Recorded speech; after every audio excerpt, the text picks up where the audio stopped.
In 1974, Chicago radio broadcaster Studs Terkel published a best-selling compilation of interviews with a cross-section of Americans talking about their jobs.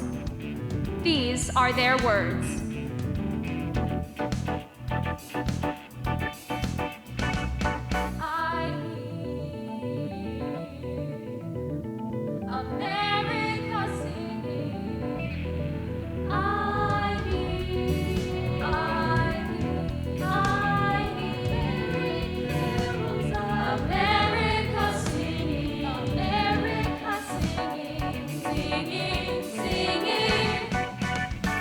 Singing, waitress singing, the millworker singing, the manager singing, the fireman singing, each one singing, the teacher, the dropper, the good, the housewife. I hear America singing.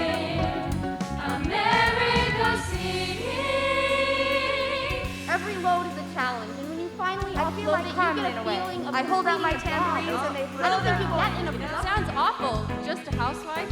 It's true. What even is a housewife? riding his work. Hey somebody, don't you wanna hear the story of my life? One of them movie companies, TV documentaries. Won't you come and ask me, please? Pay me $1 million to tell you what I do at the store. Cause if you pay me $1 million, I wouldn't have to go and do it no more. 1, 2, 3, 4. Just like the song say, all the live long day. Everybody done know that song. Working for a living the whole day long. All the live long day. Hey somebody, won't you turn your head? Take a look my way. I'm getting old and I tell you, getting old ain't nothing new. Start again. Oh, if you know who. We will round Monday. Rain or shine, we'll be rain or shine. Round Monday. And another cup of coffee gets the juices flowing. Another cup of coffee gets the juices flowing. Another cup of coffee gets the juices flowing. And it's 1, 2, 3, get going. Just like the song say, all the live long day. Everybody done know that song. Working for a living the whole day long. All the live long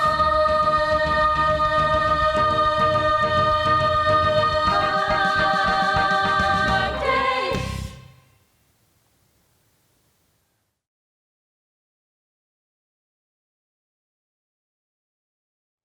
I'm a dying breed. A laborer. Strictly muscle work. Pick it up, put it down, pick it up, put it down, pick it up, put it down. Typically in the morning, you wait at the shanty until 7 o'clock. You go in at 7 and you start walking your way up the ladder, climbing up the steel. Every 2 floors, you plank it off. Then you disconnect the bottom of the mast and you tie it to the boom at the top of the choking cable. Then you do the same thing and pick up the other side. I started working structural steel when I was maybe 18 years old.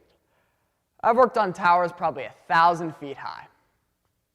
Most people are afraid of heights like that, so naturally every ironworker has an ego. You're doing something somebody else can't do. And you get to wear a tool belt. When you're a kid, 18 years old, and you got your wrenches and like a holster, you're like a cowboy. But I always knew I was going to be an ironworker. My father was an ironworker, my brother was an ironworker. My father was very disappointed I didn't go to college. We had a college boy at work this summer. One morning, he sees a book in my back pocket, and he says to me, "You read?"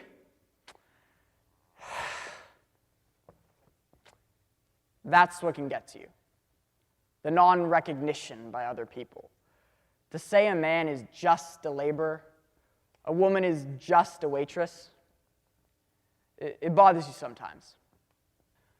Some mornings, I look across the skyline for a building I worked on. Say, that office building over there. See that building? I helped build it. And I know some guy sitting in his corner office behind his $5,000 desk, and he's never going to think about me.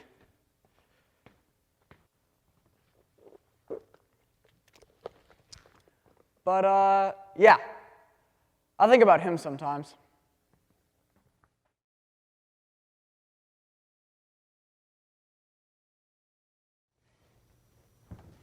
Amanda, where's the P&L report? It's on your desk. Why is it not in my hand? I'm a project manager. I'm here at work at 7:30 a.m. I leave at 8 p.m. In between my meetings, I answer messages, email, and try to avoid my boss. You always have a boss. Sometimes you have an okay boss, and sometimes you have a Satan boss. He's not behind me, is he? You know, I wish these walls were like a little higher. I've been in a lot of different cubicles. I've been in the wall height cubes, the half height cubes. The way things are these days, I'm just happy to be in any cubicle at all. I mean, I have friends who would kill for this job. Any job. I paper the walls in my cubicle with posters.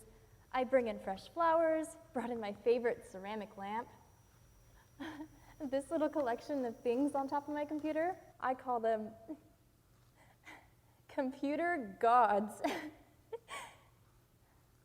I guess I have more decorations than I thought, but you know, when you're in a cubicle, things like glow-in-the-dark skeletons can go a long way. Sharing a cubicle is sort of like sharing a bathroom stall. Doesn't matter how tall the sides are or how big it is. You're still in there with somebody else. In not a sexy way. I can see the programmer in the cubicle next to me through the reflection in the window. Sometimes I can see her reflection and see what she's doing. Quite often, she's emailing jokes to her sister.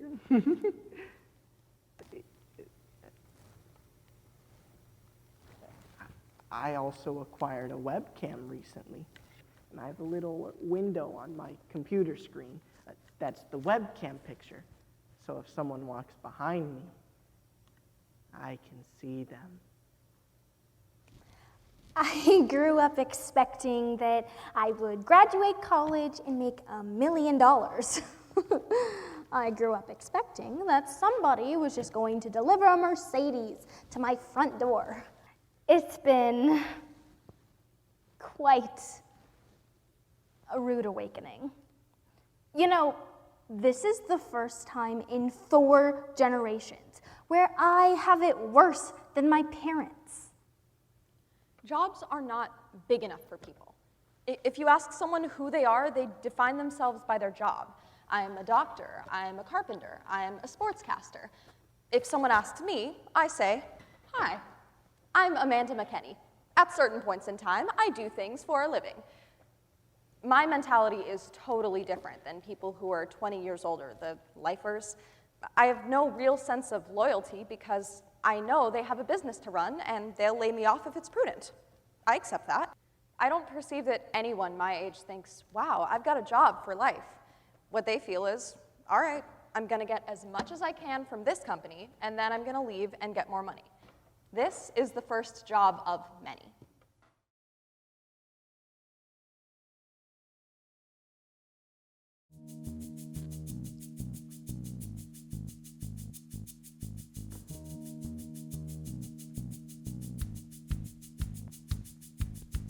This is my first job. I smell like a burger. The register is easy. Hey, you want a burger? I hit the picture of a burger. Every day, the same old thing. Hello, chicken nugget, quarter pounder. And I wait for that phone to ring, that phone to ring. The phone at the end of the counter. When I see the manager writing down an order. When I see the manager making change.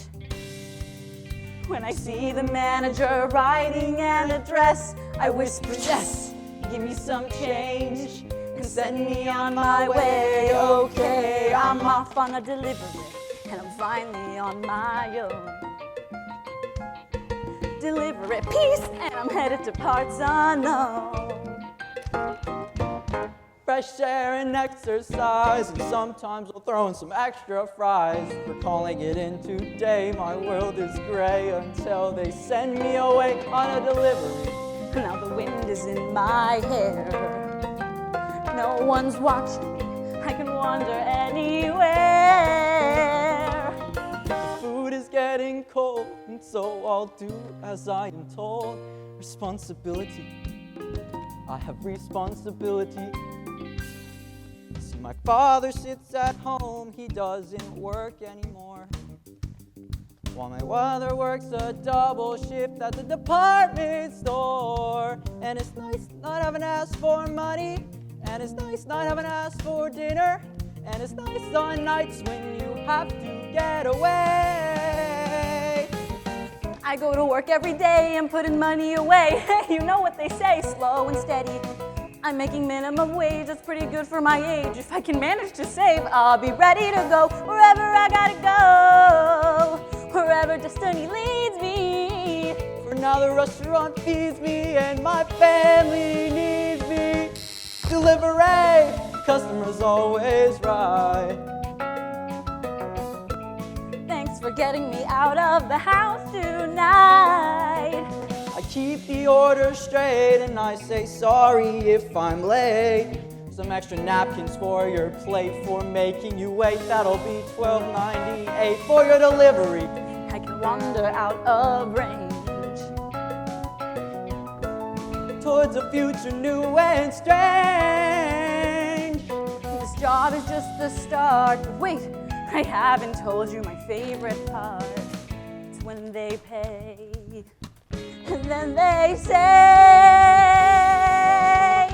Screw it, keep the change. keep the change, Keep the change, keep the change, keep the change, keep the change, keep the change, hey kid, keep the change. And bit by bit I keep the change. If I save a little every day, This job's gonna deliver me far away. And I'll look back on this and say, thank God for delivery.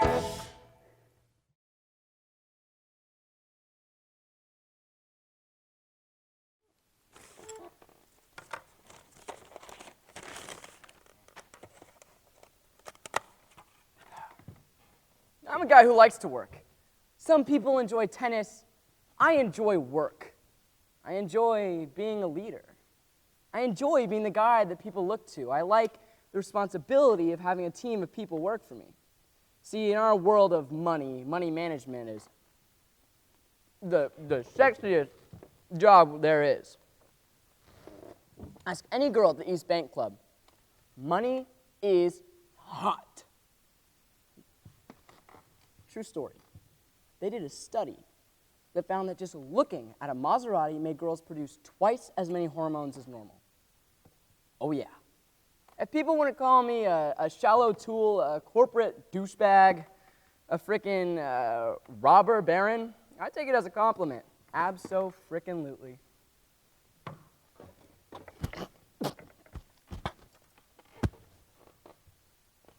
Because that's what this country's about, the free market. It's not perfect, but if they would leave it alone, it sure as hell would correct itself better than any regulator can.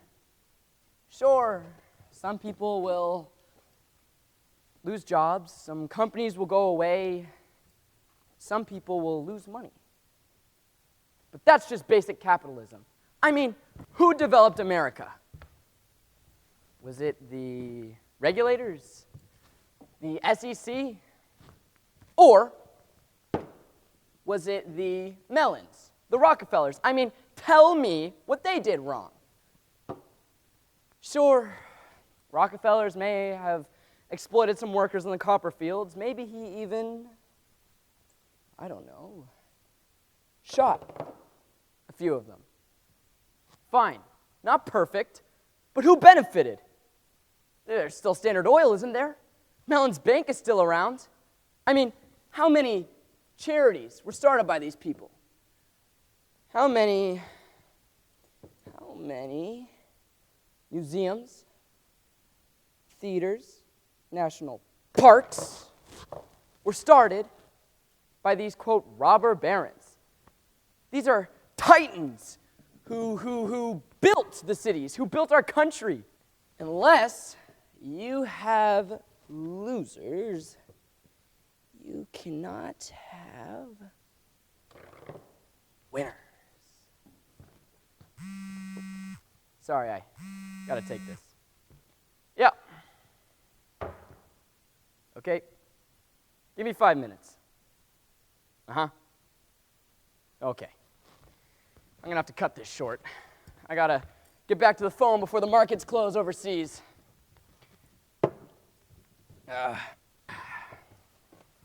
Everybody works such long hours these days. If a kid wants to make it, he's gotta be willing to work long hours. He's gotta be able to outsmart a little regulator to make a profit. Christ, it's easy. If you can't outsmart one little government employee, you shouldn't bother coming to work in the morning. I should be their teacher. I always wanted to teach. That's what I think I'll do when I get tired of all of this. Get involved with young people. Pass on my knowledge, my experience, my values.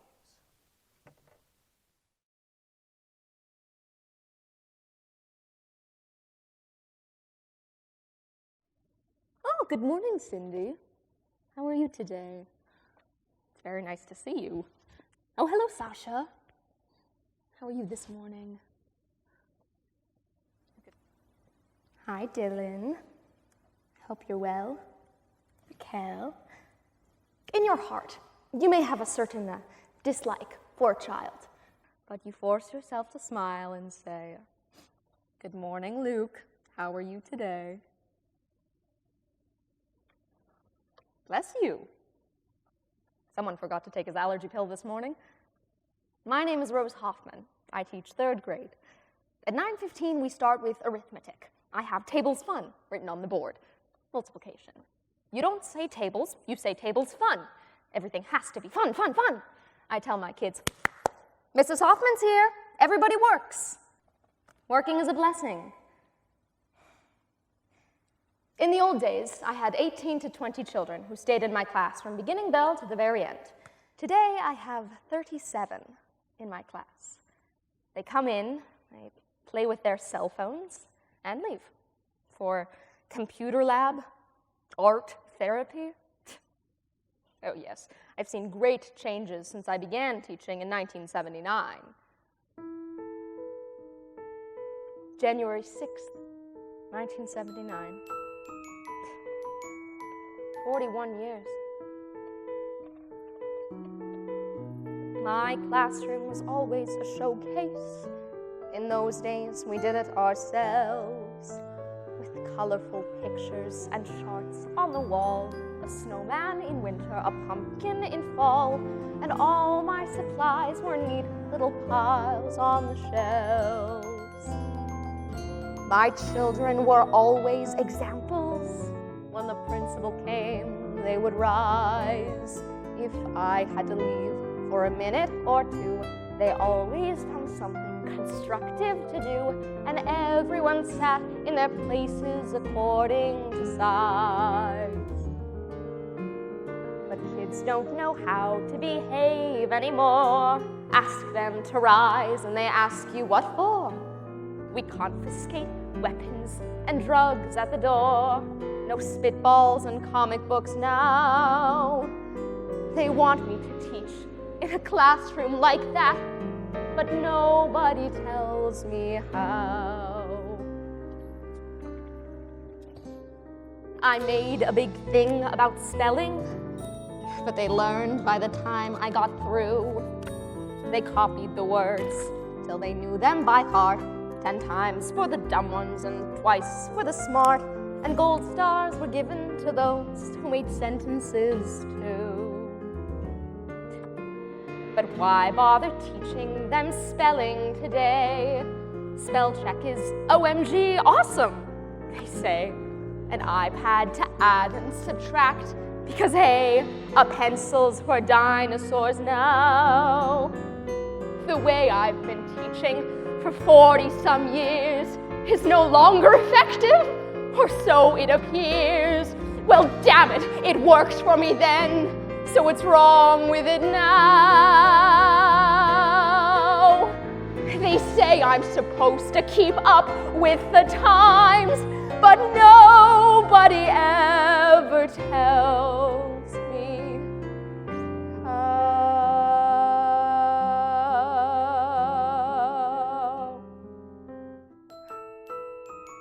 There is one girl who stands out in all my years of teaching. My favorite. She wasn't very bright, but she was never any trouble. I see her around every once in a while. She gives no trouble today either. She has the same smile for everyone.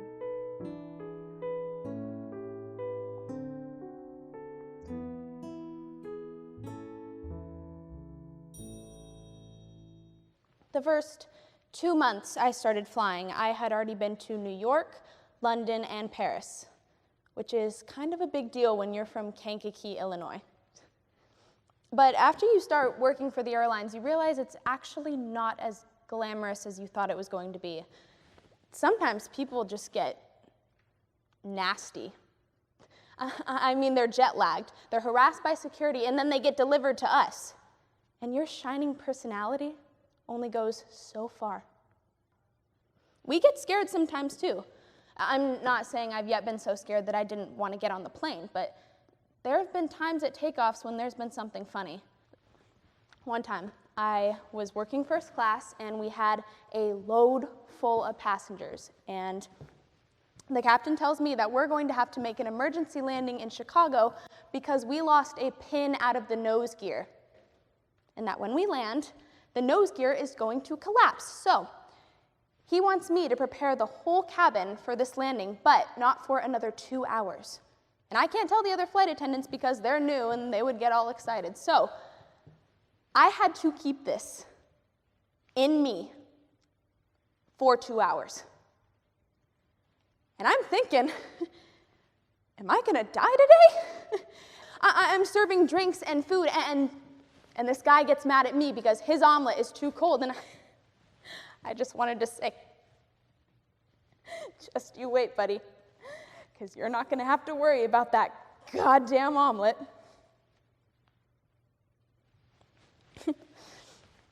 When I told my parents I was going into the airlines, they got so excited. My mom, especially.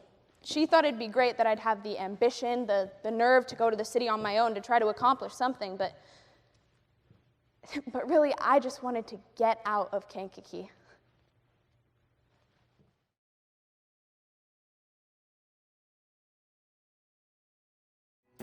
If you want a thrill, there's no comparison, not even to a jet plane, to getting onto a steel truck and going out there on the Dan Ryan Expressway. The minute you get into that truck, you forget about all the problems you left behind, and the adrenaline starts pumping. Breaker number 9, big buddy, put your ears on for me now. Big mama gonna have a big life. So come on, mother trucker, you gotta come back, mother. Keep seeing double as I close one eye. You got to roll, roll, roll, mother trucker. Back it on up and do it again. Roll, roll, roll, mother trucker. I'm back on my wheels again. Roll, roll, roll, mother trucker. Outward bound from South Bend. Roll, roll, roll, mother trucker. I'm back on my wheels again. I'm running out of whites. Goddamn dim those headlights. 4 hours sleep in the last 2 nights. But I'm gonna be alright. I got to roll, roll, roll, mother trucker. I say where and you say when. Roll, roll, roll, mother trucker. I'm back on my wheels got to roll, roll, roll, mother trucker, back it on up and do it again. Roll, roll, roll, mother trucker, I'm back on my wheels again. When you sit in that truck, your only companionship is your own thoughts. You don't want to get stuck thinking about the problems at home. So you turn up the radio, if you can hear it loud enough over the engine. Yeah, we truckers fantasize something tremendous. Think about being the girl on the radio, and you build something up in your mind until you begin to believe it. Moon over New Jersey, big state police. I'm in a hurry. Won't you let me go in peace? I'm independent. I ain't got no teams to do, but the AFL and the CIO, they still don't own the road. And the only man telling me where to go is the man who owns the load. Roll, roll, roll, mother trucker. I say where and you say when. Roll, roll, roll, mother trucker. I'm back on my wheels again. I say roll, roll, roll, mother trucker. Back it on up and do it again. Roll, roll, roll, mother trucker. I'm back on my wheels again. Back on my wheels again. Roll, roll, roll, mother trucker. Back it on up and do it again. Roll, roll, roll, mother trucker. I'm back on my wheels again. Mother trucker. Back on my wheels again. Coming home to your husband can be a sort of letdown. He has to raise the kids, chase off the bill collectors. Can't even count on his wife to be home for a graduation or a communion. I passed through Grinsville 2 times on my way to drop off a load, passed within a quarter mile of my house, and I never go home. It's easier to just keep on going. So you call your husband, and you tell him you won't be back. Hey, honey, hello? Effing phone company. Verizon Tech Support. This is Johnny. How may I help you? Yeah, this number isn't working and I have like 5 bars. I'm sorry, ma'am. Can I have the number you're trying to call? Yeah, 219-765-5910. I'm sorry, ma'am. All the circuits in your area are busy. What? Jesus, I can't understand anything you're saying. What's wrong with you guys? I'm sorry, ma'am. Why don't you wait 5 minutes? Then place your call again. You'd think they'd be grateful to get a live person instead of a computer. Sometimes you really want to talk to them. They sound upset. For me, it's a temptation to say, gee, what's the matter? But you can't say more than, I'm sorry you're having trouble. If you get caught talking to a customer, that's 1 mark against you. 3 marks and you're, well. One woman said to me, "Operator, I'm lonesome. Will you talk to me?" I said, "I'm sorry, but I can't." You just can't. I'm a communications person, and I can't communicate. So, I used to think of the receptionist as the loser at the front desk taking phone messages. Now I'm one, so of course I had to change my opinion. She had to be special, right? Because I'm special. I was fine until we were having this office party. I'd be having a fairly intelligent conversation with someone when he'd ask what I did. When I'd say, "I'm a receptionist," they'd make up an excuse and walk away. So now, I make up other names for what I do. Communications control, entry management. I'm tired. It's strange. At the end of the day. But you get tired of talking. I talk for 6 hours straight. There isn't a without 10-minute break in the day that's My quiet. mouth gets tired. You You can't can't think about it. What I do all day is Everyone's always say in a what I hurry have to to talk to say somebody as else quickly first. as possible and transfer Never the call talk to to you. whoever it's going to. You're in a room the size of I gymnasium, notice surrounded by that people have asked me to people slow talking to down people, when I'm thousands talking. of miles away. I never listen in on phone conversations. Do I listen in on But conversations? let me tell you, some people really do. I used to work Especially at if you're working late at AT&T, night. and all the girls would listen in Some on people phone on the line can be conversations. so absurd. I don't care who you are. They'll If sit it's there and late laugh until and there's tears quiet, rolling down their face. you're gonna listen in on phone conversations. Makes the night go faster. Sometimes, to make the day go faster, I do these drawings, Mondrian sort of things. Never people. I pretend I'm alone, and it's quiet. I call it the land of no phone. I never answer the phone when I'm at home.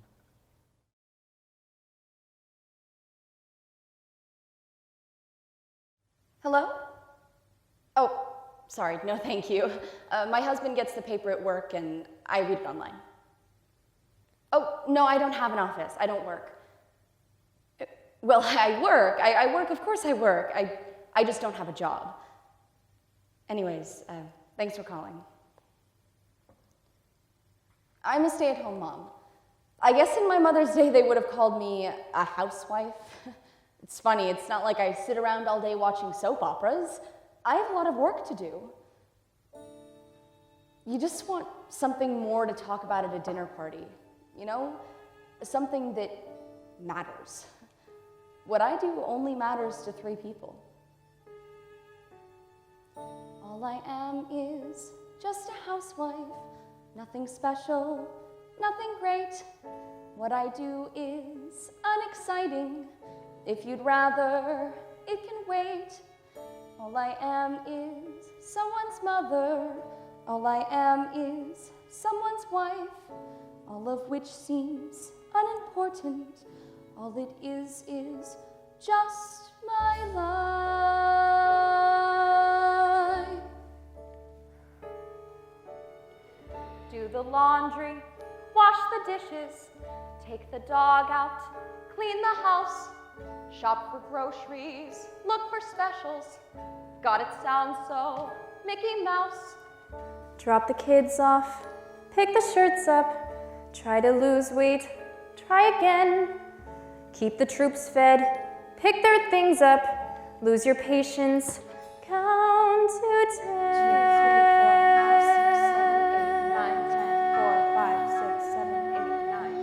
All I am is just a housewife, Just a housewife, nothing great. what I do is, Out of fashion, what I feel is, out of date. all I am is someone's mother. Right away I'm not too bright. What I do is unfulfilling, so the TV talk shows tell me every night.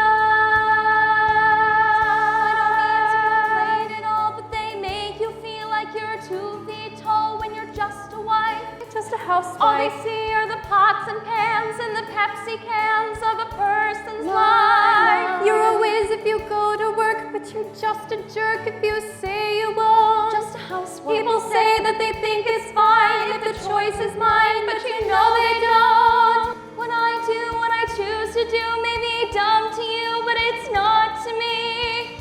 Is it dumb that they need me there? Is it dumb to care? I do see.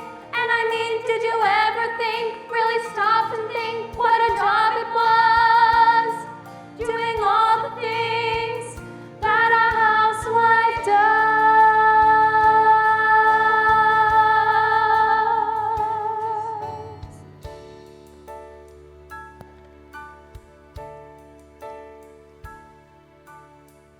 I'm afraid it's unimpressive, All I am is someone's mother.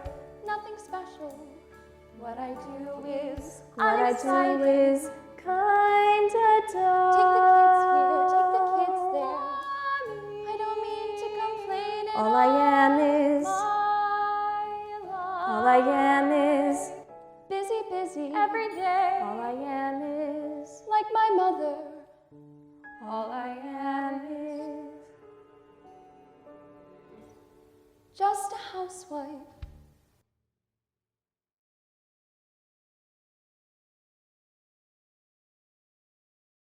I didn't want to be a housewife like my mother and sisters. Somehow I knew I wanted more out of life. When I was 15, my friend came into a coffee shop and said, "Hurry up, I got a cab waiting. You can make $500 in 20 minutes. So we went up to this penthouse. The guy up there was quite well known. He wanted to watch two women together, and then he wanted to have sex with me. It was barely sex. I mean, there I was, doing nothing, feeling nothing, and in 20 minutes I was going to walk out of there with $500 in my pocket. Just out of curiosity, how many people do you know that have made $500 for 20 minutes work? And I was still in high school. I like to think of myself as an upper-class working girl. The press calls me a socialite, which is just a fancy name for a well-dressed fundraiser. To me, fundraising is like candy. You get to meet interesting people, promote causes you love.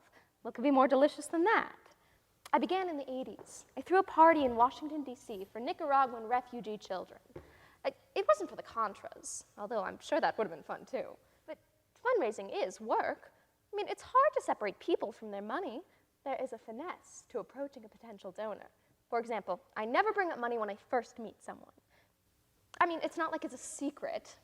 They know I am there. But sometimes I like to see how long I can go before asking for a gift. Call me a tease. It's a marketplace transaction. Somehow I was able to pick that up when I was very young. I was a precocious child. Actually, I was sort of lonely. I didn't experience myself as being attractive. I mean, I didn't look like a Calvin Klein ad, but I was bright and I didn't play by the rules. Guys were mostly scared of me. They didn't want to get involved emotionally. And for a while, I was willing to accept that. It was still feeling intimacy, feeling warm, feeling. The other day, I was riding around New York City in a limousine during this hotel strike, and there was nowhere to go. And I thought to myself, well, now I know what it feels like to be a bag lady. I mean, you can't just go around, pick up every homeless person you see, and take them home with you. But if you can help by saying something entertaining, you bring a sort of light into their eyes. Maybe that's what the word socialite means. I'm a hustler. Even when I'm not hustling, I'm a hustler. What you do is what you are. I don't think it's so very different than someone who works on an assembly line 40 hours a week and comes home cut off, numb. People aren't meant to switch on and off like water faucets.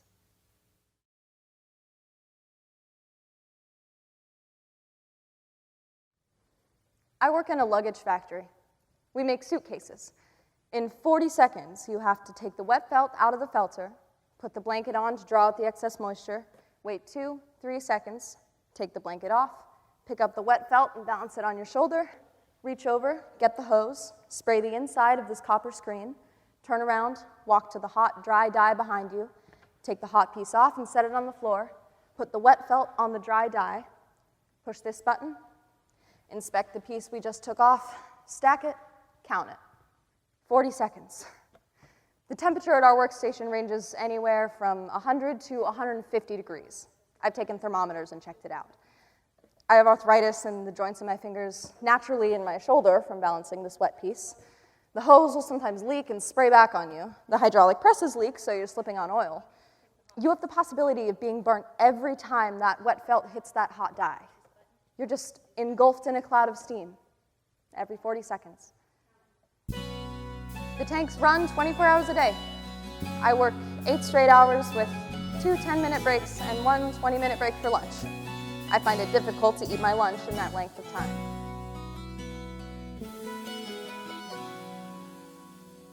Granddad was a sailor, and he blew in off the water.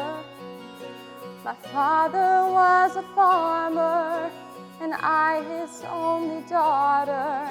I took up with the no-good mill-working man from Massachusetts who died from too much whiskey and leaves me these 3 faces to feed.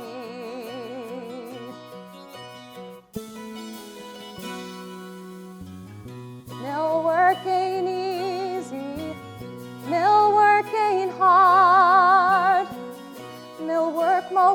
often is a goddamn awful boring job, and I'm waiting for a daydream to take me through the morning, to put me in my coffee break so I can have my sandwich and remember it's me and my machine for the rest of the morning, for the rest of the afternoon, and the rest of my life. They can't have men on the tanks. They say it's too monotonous.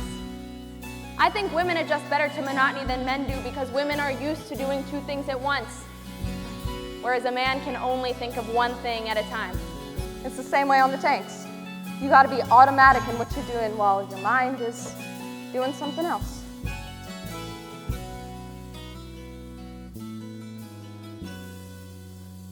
My mind begins to wander to my days back on the farm, and I can see my father smiling at me, swinging on his arm, and I can hear my granddad's stories of the storms out on Lake Erie, vessels and cargoes, fortunes and sailors' lives were lost.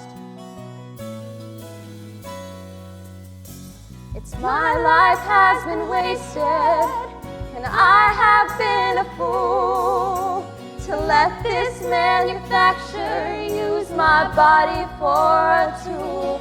I get to ride home in the evenings, staring at my hands, swearing by my sorrow that a young girl ought to stand a better chance.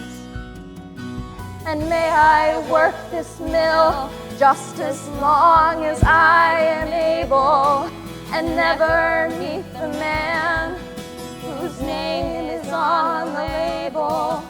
It's me and my machine for the rest of the morning, for the rest of the afternoon gone, and the rest of my life.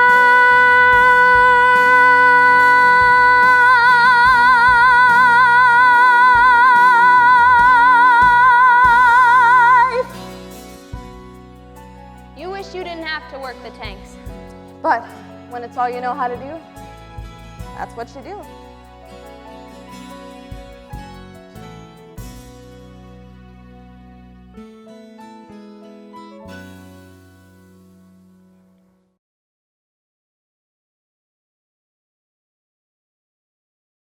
An organizer is someone who brings in new members. You try to build an organization that will give the people the power to make the changes. I put together a fairly solid organization of rural people in Pike County to stop Bethlehem Steel from strip mining. I had to tell people again and again that they had the stuff to do the job, that it's possible to win. You see, most people in their guts don't really believe it. Nobody believed we could stop Bethlehem Steel. But you see, all that people in Pike County really wanted was a park, just a place for their kids. And Bethlehem said, "Go to hell, we're not going to give you a damn thing." So I got 20, 30 people together I saw as leaders, and I said, "Let's get that park." They said, "We can't." I said, "Yes, we can." So we got enough people together. We wrote letters, we protested, and so we finally got on TV. And Bethlehem caved. A couple months later, 4,000 people from Pike County drove to see bulldozers grade down the land for their park. You see, people become convinced that there's not a damn thing that they can do. I believe we have it inside us to change things. I mean, all human recorded history is what, 5,000 years old? How many people in that time have made an overwhelming difference? 20? 30? You see, the problem with history is that it's written by a bunch of college professors about great men. But that's not what history is. History is a hell of a lot of little people, men and women, getting together and deciding they want a better life.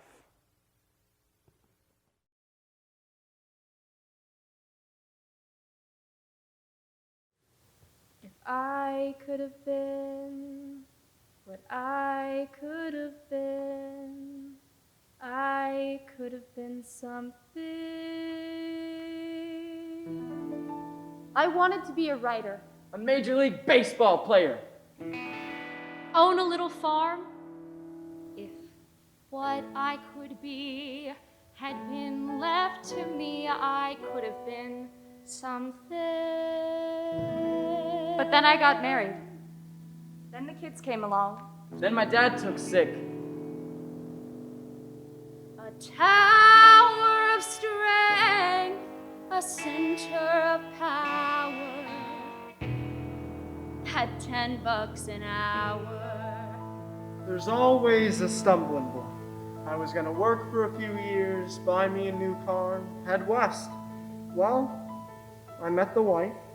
That kinda changed my plans. You never know what you would've did.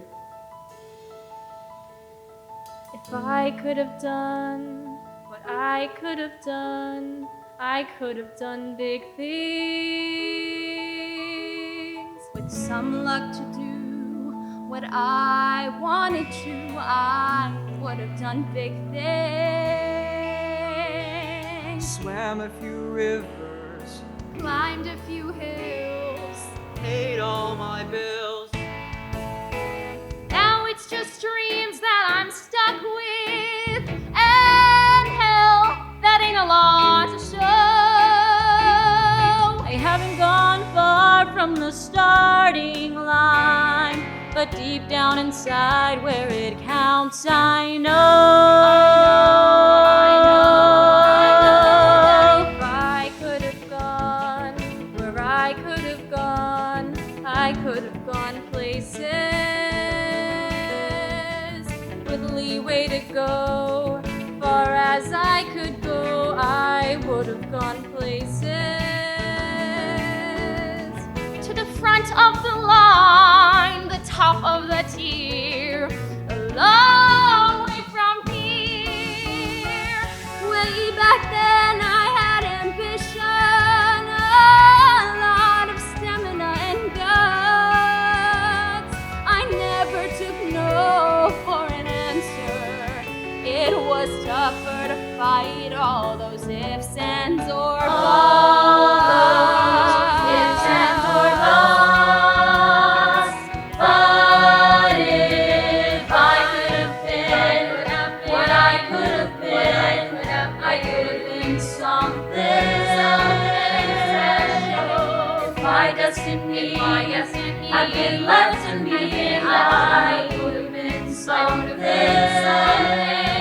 If they had just let me go where I was raring to go, when I was raring to go back then.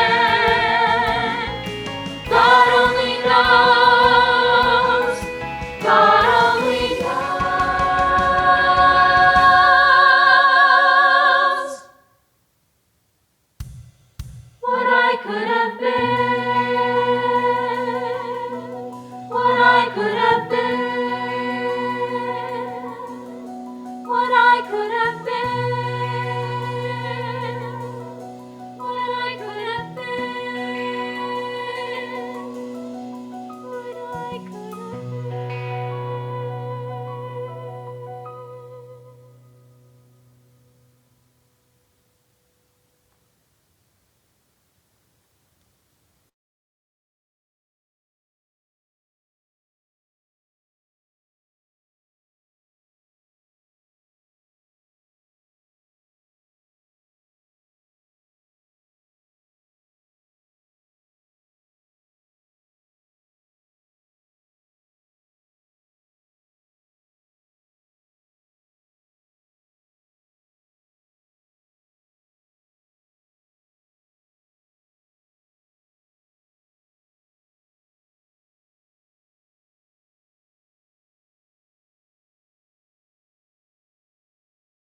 It's a pretty good day laying stone. You get interested in what you're doing, and you usually try and fight the clock the other way.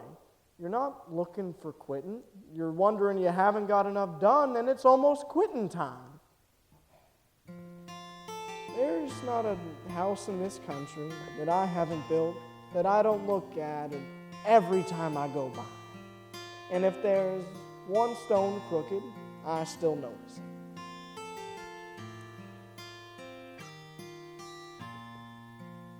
Them's what live there might not notice it, but I notice it. Stone's my business. Stone's my life.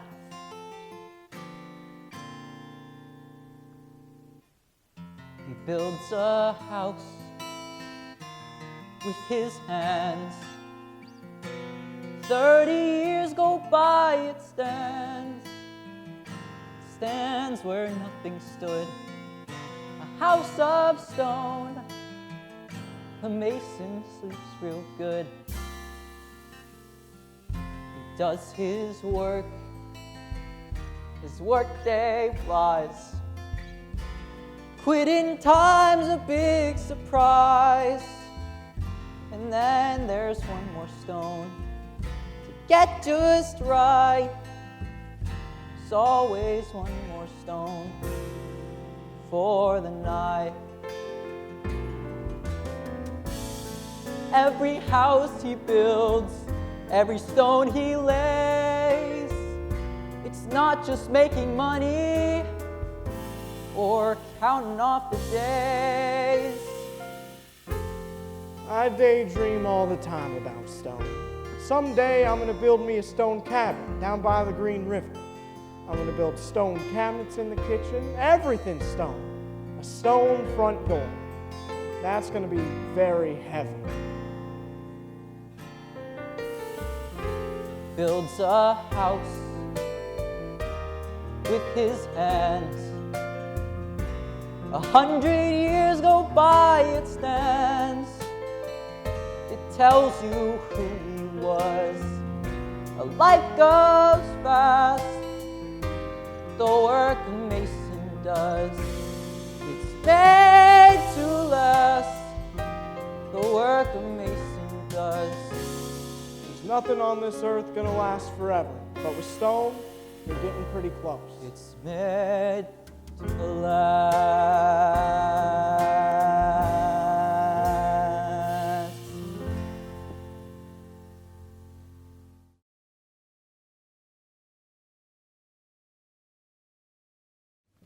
I can't relax, because when you ask a gal who's 58 years old, what does a press agent do? Well, you forced me to look back and see what a fakakta of a life I've had. My hopes, my aspirations, but I did with them. What being a press agent does to you, what have I wound up with? Rooms full of clippings and a case of colitis.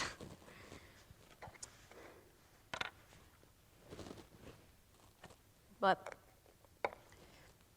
what I think my main problem has been the inability to say no, the insistence on being a part of everything, the fear you're gonna miss something. One psychiatrist said to me, a gal with one ass can't ride two horses. Being a publicity woman is a confession of weakness. It's for people who don't have the guts to get attention for themselves. You spend your whole life telling the world how great somebody else is. In this work, you don't build anything. If I had a little mom and pop candy store and I built it up into a bigger store, I might have sold it for $1 million.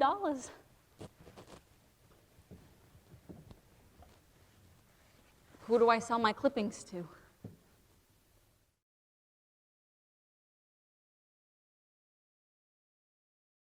What can I offer you at the bar this evening, my lords? It would be very boring if I had to say, would you like a cocktail, over and over. So I come out different every time for my own enjoyment. Maybe with cocktails, I give them a little philosophy. With coffee, a little political science. I have an opinion on every single subject there is. My bosses don't like it, so I have to speak sotto voce. But if I get heated, I don't give a damn. I speak like an Italian speaks. I have to be a waitress. How else does the world come to me? Everyone wants to eat, everyone has hunger, and I serve them. I give service. I can't be servile. There's a difference. I get intoxicated with giving service.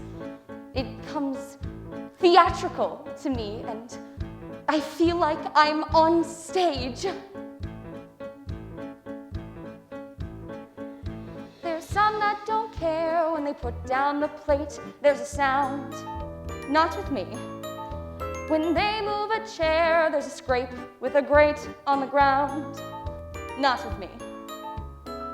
I will have my hand right when I place the glass. Notice how I stand right as customers pass. Serve a demi-tasse with a gesture so gentle, or do it again till it's near instrumental. La la la la la la. It's an art to be a fine waitress, to see that you pleasure each guest. And there's a twist to my wrist when I bring your steak in, and watch how I take in your liver and bacon.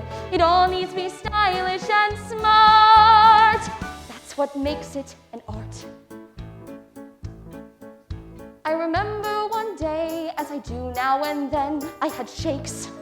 Down I went. There with my tray full of coffees and cordials and cakes. Down I went. But I kept my poise, not one guest heard me fall. Never made a noise, not one noise, food and all. If you have to crawl, you give them what they like. You carry your tray like it's almost ballet-like. La, la, la, la, la, la.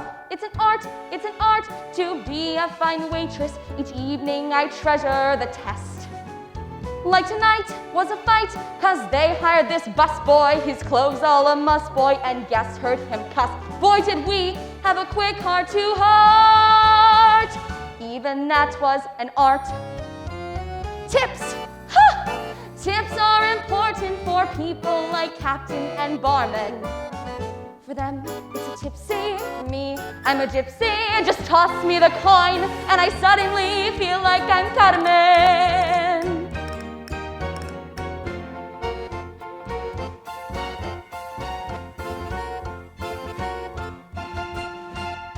So on through the ulcer, the backache, the hot, sweaty feet. On you go. There is your knife dull, sir, and madam wants what with her meat? On you go. 2 a.m. approaches, the curtains descend. There among the roaches, my axe at an end. Every night I tend to find myself crying. There's no work so trying or so satisfying. I tell everyone that I'm a waitress and I'm proud. Every time someone says to me, "Hey, you're just a waitress. How can you be so good?" I say, "Why? Don't you think that you deserve to be served by me?" It's an art to be a great waitress, to do without leisure or rest. So I zoom through the room with a flair no one else has, an air no one else has, I swear no one else has. My lilt when I say à la carte. You can see it gives me a glow. Every time I prove I'm a pro. Maybe I'm not quite Michelangelo, but I'm not just a waitress. I'm a one-woman show.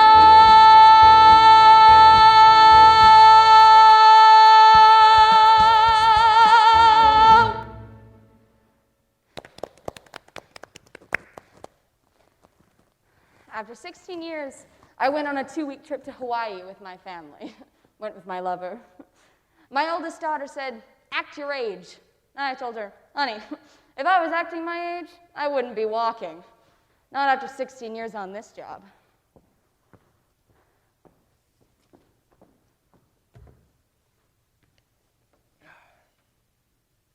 I worked for them for 16 years.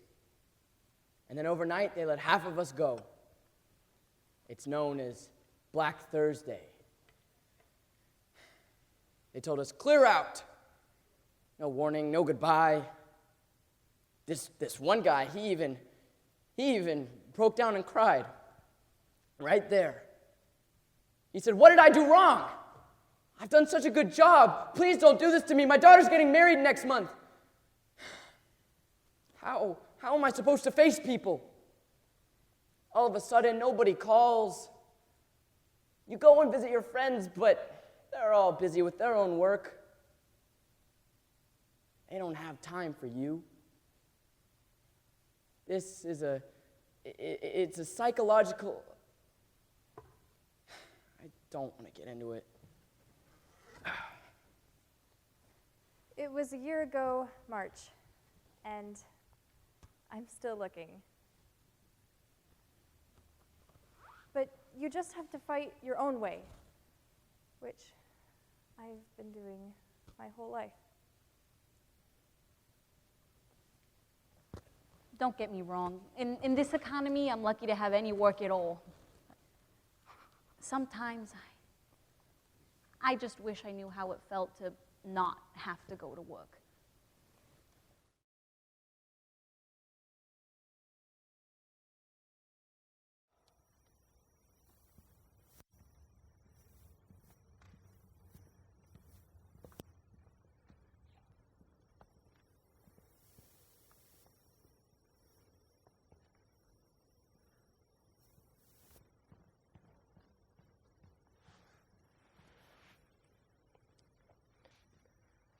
When I retired, the first 2 years I was downhearted.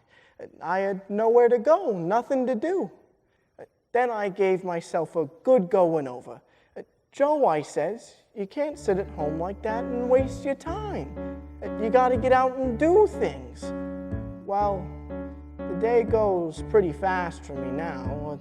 I don't daydream at all. I just think of something and I forget it. Not daydreaming. It don't do you no good. You gotta keep busy, keep moving. That's the trick. You wake at 10, fold up the bed. You don't want to leave your couch open all day, you know, it's depressing. You cook an egg, you toast some bread. You cook for yourself, you save a bundle. If you don't keep track of your money, who will? You think about the day ahead. You don't want to go feeling sorry for yourself.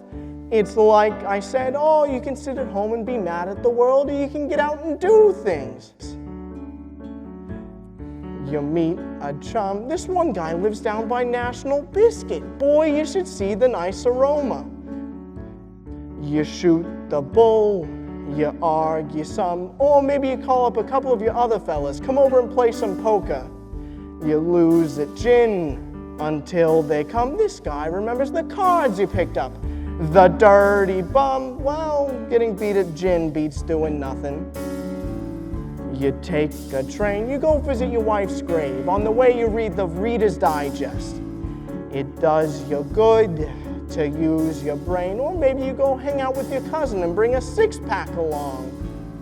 You take a stroll down memory lane. When we were younger, we were always together. And Raising Cane, boy, we had, oh, the times we had. I remember once, back in '62, we were at this fair with these girls we knew on this crazy ride where you screamed or you prayed. The Big Dipper, they called it. We could hardly walk as we left the car, so we staggered down for a soda pop. Then we sat and laughed in the penny arcade.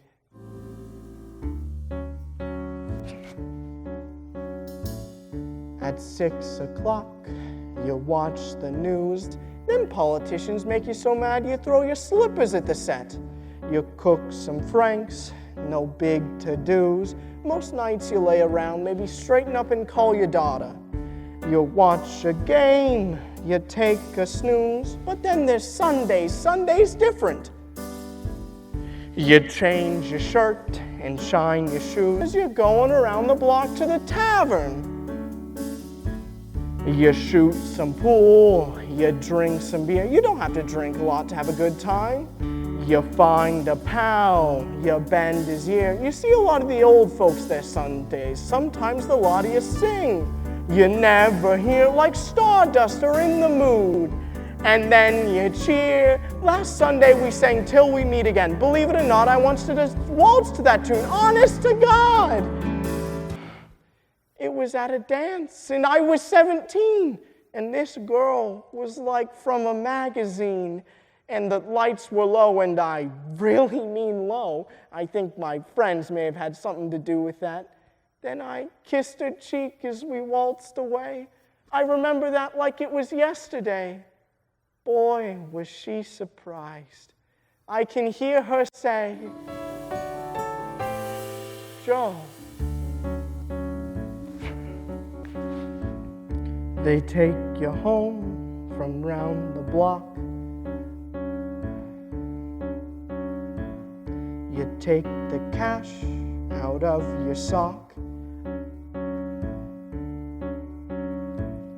You fix the bed, you check the lock. You wind the clock. When I retired, a lot of people told me, "Joe, you got your health, you shouldn't have done it." But it was too late. I don't know why I retired.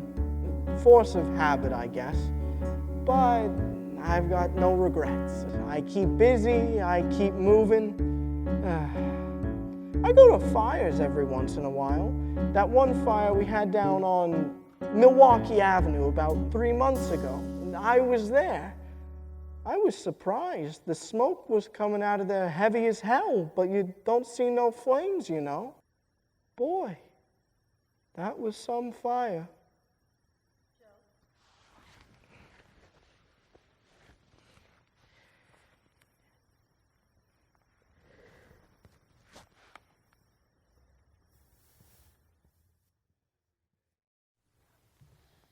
You go in there and it's dark. Smoke is just pouring out of the goddamn building.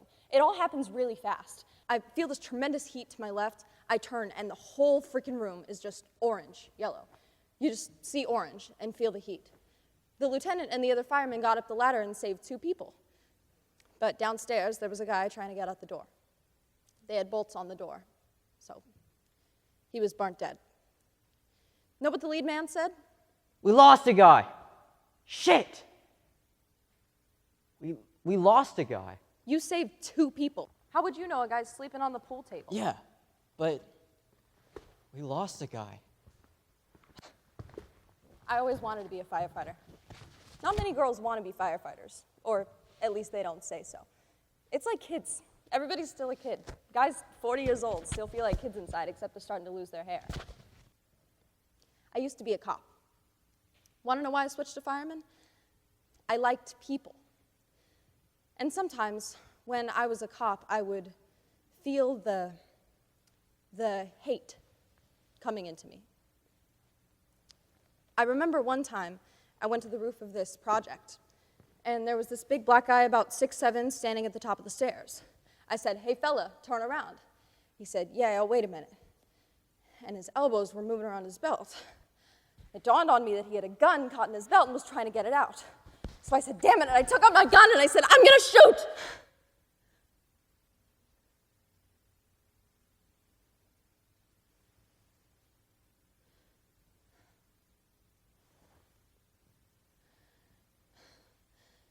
He threw his hands up against the wall. He was trying to zip up his fly.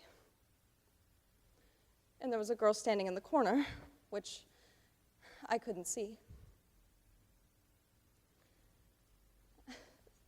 So he was this guy getting laid. And maybe a lot of guys would have killed him. I said, "Oh my God, I could have killed you." And he started shaking, and the gun in my hand was shaking like a bastard. And I said, "Just get the hell out of here."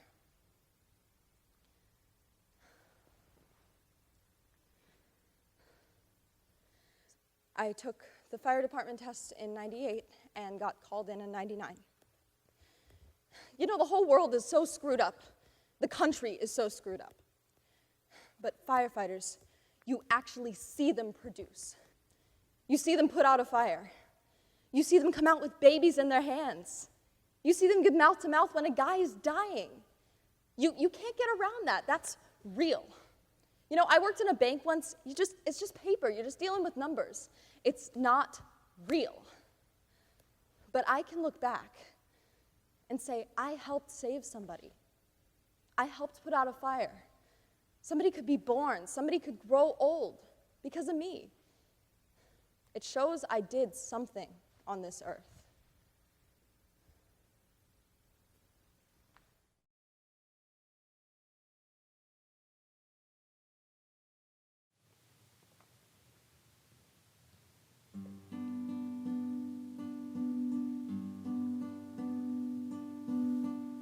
He had a very good day today. We went down to the senior center just a mile away. Some days he only wants to stay at home, but on Tuesdays they play music and they dance. You should have seen him dance. They were playing Spanish music. He's a ham. He likes to make the nurses smile. Some days he can't remember who I am. But today he was lucid for a little while. And through it all, I take his pulse, I change his clothes. Where are his children? Heaven knows.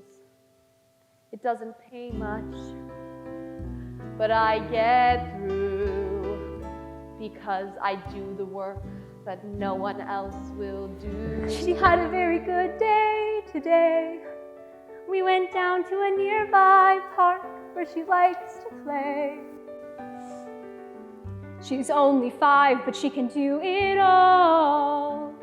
And today we took her scooter for a ride. You should have seen her glide, and I was terrified. I spent the afternoon just running by her side. The sun came down and then I took her home. Her parents work late, I tuck her in each night. And I sing, Mahal kita, mena mahal kita, mahal na mahal kita, till she's asleep. She says, I love you, and I love her too. Well, I do all the work her mother doesn't do. I have a family of my own. I have a daughter back at home. I send whatever I can with spare. no one singing her to sleep. And sometimes I close my eyes and imagine I am there. Duérmete, mahal kita, duérmete, mahal kita, hasta la madrugada, duérmete. Mahal kita. He had a very good day Mahal today. kita. We went down to the senior center just a mile away.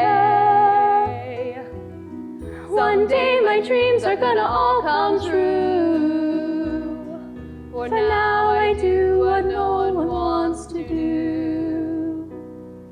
For now I do what no one wants to do.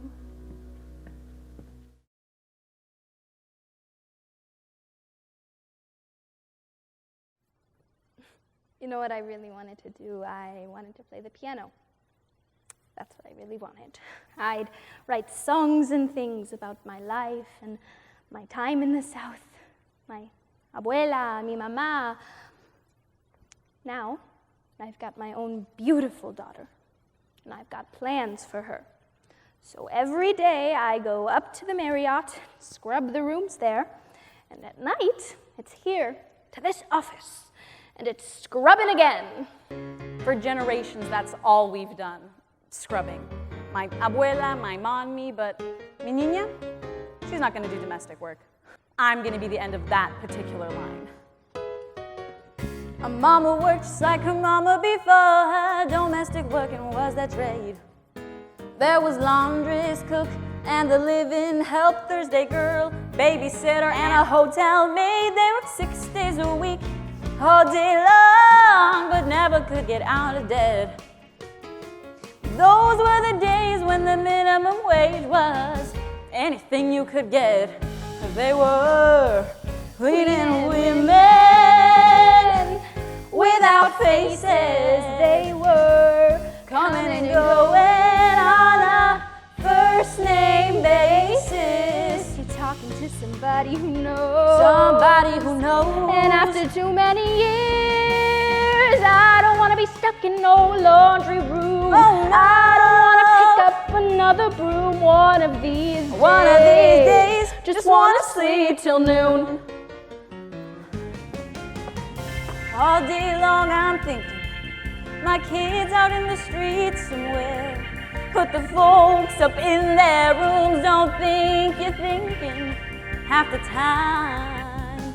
Always talking around you like you ain't even there. It's getting so doing something to my mind.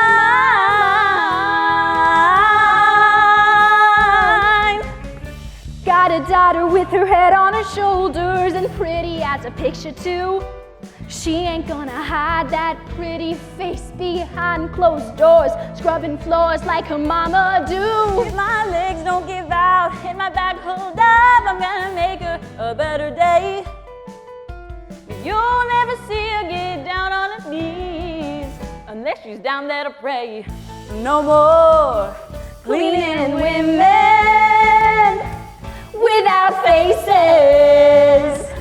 She's gonna walk in on a miss last name basis. She'll be the first in this family. She'll be the first in this family to have a face you can see, Lord. She ain't gonna be stuck in no laundry room. And when she's sweeping, she'll be pushing her own broom. The day may never come when she can sleep till noon, but long as she can get up singing her own tune. For me that day, oh, for me that day can't come too soon.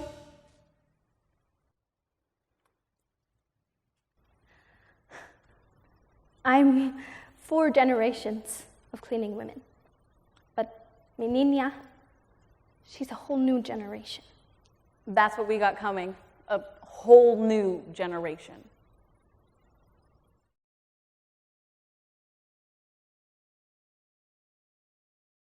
My name is Ralph Warner. I'm 19 years old. I ran this mutual fund for the students in my school. My father owns his own investment firm. I guess that's where I learned. He runs a hedge fund. You know, those are the guys who are always getting caught defrauding their investors. We studied ethics at school, so I'm sure I won't have any problem. But what I'd really like to be is a professional golfer. But realistically, I'll probably be an entrepreneur. And then I'll start a family, of course. My, quote, dream girl, unquote, will have long brunette hair. She won't have to wear a lot of makeup because she'll be naturally pretty. And I hope she'll have a lot of personality because when I'm 30 and we're moving up the ladder, there's going to need to be a lot more than just looks. She'll probably be working. But after we have our first child, she'll stay at home. And she'll be a good mother. And I hope to have 3 children, 2 boys and a girl. I would like a colonial house leading towards more of a Mediterranean style. Maybe it could even be backing onto a golf course. Then my wife and I can play golf whenever we want. I hope my wife can play golf.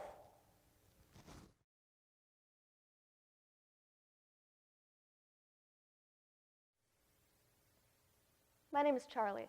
I'll be 20 in 3 weeks. So I got recommended for this job in the newsroom on a Chicago paper. I went down to the editor's office. I told him how much I wanted to be a journalist. He liked me. I had a tie on. Coming to work for me was kind of a missionary kind of thing. I was bringing organic walnuts and organic raisins and just giving them away to everybody. See, at this stage in the game, I was in a very spiritualistic sort of mood. I was enjoying my job because I was answering phones most of the time. Someone would call up and complain or have a problem, and I would get to say, this is a capitalist newspaper, and as long as it's a capitalist newspaper, it's not going to serve you because its job is to make money for its owner. And then I'd tell them to call the editor or to come down and take over the paper. A lot of people responded really well to these suggestions. But the editor, he calls me into his office, and he's like, blah, blah, blah, blah, blah, blah, blah. I mean, I just wanted to take a baseball bat and smash his head in. I mean, he's a really nice person. I like him a lot. I don't know if I would get any pleasure from shooting him up with the .50 caliber machine gun and seeing his body splattered to pieces. But my fantasy all spring at the paper was just getting a gun and shooting them.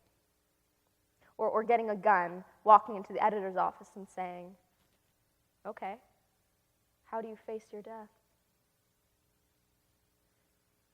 I'd been thinking for a while now, what will I do when I get fired? I mean, I had to do something to show them, hey, I'm better than you bastards. I'm getting fired because I'm different. I had to think fast. So I looked at the editor and I just said, I hope you can live with the conditions you're creating. Then I turned around and walked out and started to cry. And the editor, he raced after me and he said, wait a minute, I'm not the one creating these conditions. You are. I said, no, I'm not the one with the power here. You're the one with the power. Now I've got myself on unemployment.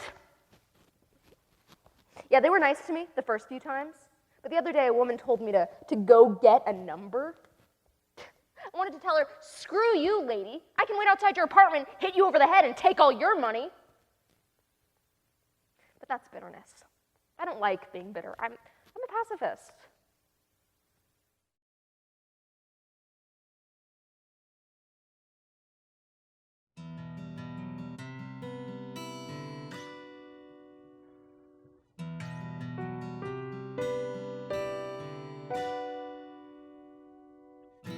I heard a lot of songs say, where you going, my son? Now I know they're for real. Boy, you never stop to think how fast the years run, or the things they steal. I remember you was 3.5. Your ma and me, we'd sit there after things got quieted. We'd laugh at some new word you said, how tough you were to get to bed, and we'd plan the night away, planning for our kid. I was your hero then. I couldn't do no wrong as far as you were concerned. You thought I was the best of men. The tables hadn't turned, I hadn't learned how little time it takes, and daddies make mistakes.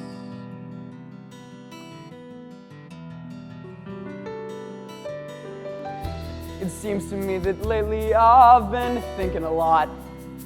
I think about my dad. Lots of funny things come back I thought I'd forgot. Now they make me sad.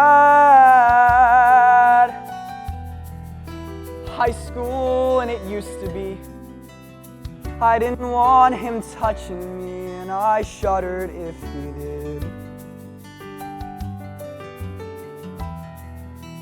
Further back to summer nights, baseball games beneath the lights and sleeping in this car.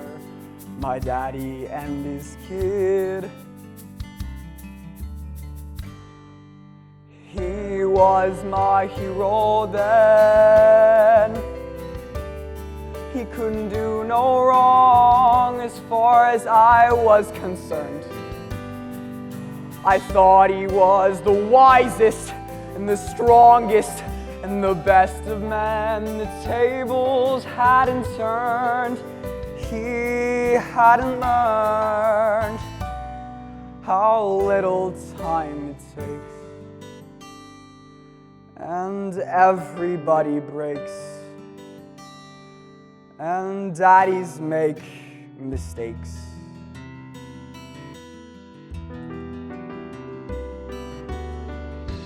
This may sound square, but my kid is my imprint.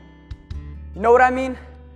Every time I see a smart young guy walking by dressed real sharp, I'm looking at my kid.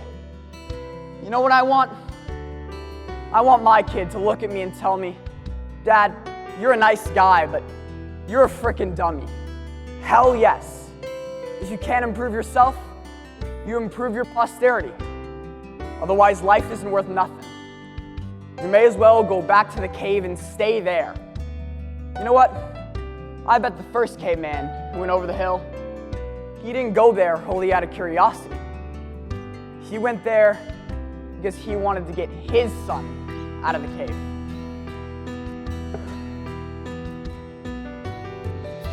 I heard a lot of songs say, where you going, my son?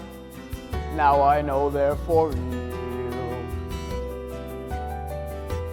Boy, you never stop to think how fast the years run, or the things they steal.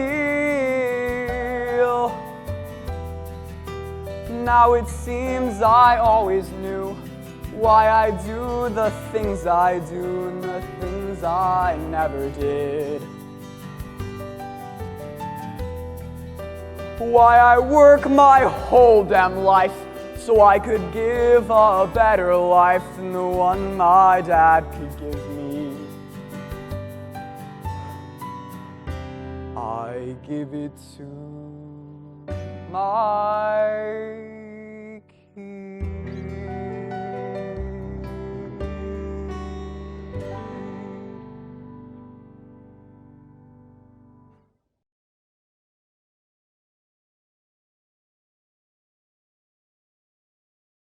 You think about a piece of work. Even, let's say, Michelangelo's Sistine Chapel, this beautiful work of art. But what if he had to create the Sistine Chapel 1,000 times a year? Don't you think that would dull even Michelangelo's mind? See, it's not just the work. Somebody built the pyramids. The pyramids, the Sears Tower, these things don't just happen. I don't care how little you did. You drive down a road and you say, I worked on this road. If there's a bridge, you say, I worked on this bridge. I think that if a carpenter builds a cabin for poets, then the poets owe the carpenter a little plaque, just 3 or 4 lines on the wall. Though we labor with our minds, this place we can relax in is built by someone who can work with his hands. Picasso can point to a painting. A writer can point to a book. What can I point to? Everybody should have something to point to. You know what I'd like? I would like to see a building. Say, the Sears Tower. I would like to see on one side of it a foot-wide strip from top to bottom with the names of every person who's worked in or on that building. All the names. He could take his son, or even his daughter, and he could say, see that building. I was the one who did the design. I was the one who drafted the plans. Every detail and every line. See that building. I ran the crane that lifted the beam. I was the one who worked up above. Look at those bricks are mine. every detail and every line. See that building. Look how my door hangs on the frame. See that building. 40 flights up, I scratch mine in. See that building. I'm on the staff, I work as a guard. I clean the floors and I clean them good. People don't know my job is hard. See that building. 5 days a week I work at a desk. I do the book, I handle the mail. 9 on the dot, I punch my cards. See that window. Up by the ledge. 10 from the top. See that window. Count from the left. 1, 2, 3, stop. That's where I work.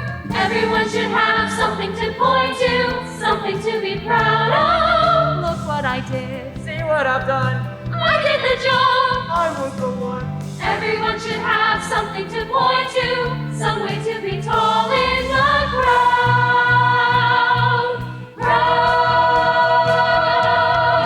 See that building, day after day after day after day. That's where I put myself on the line. That's where I sweat to earn my pay. See that building. That's where I put the food on our plates.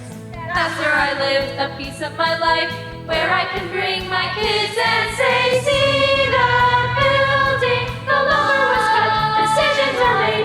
See that building. The windows are washed, the sign was surveyed, the memos are typed, the concrete was laid. The records are kept, the office is run, the coffee is sold, the digging was done, the building was built.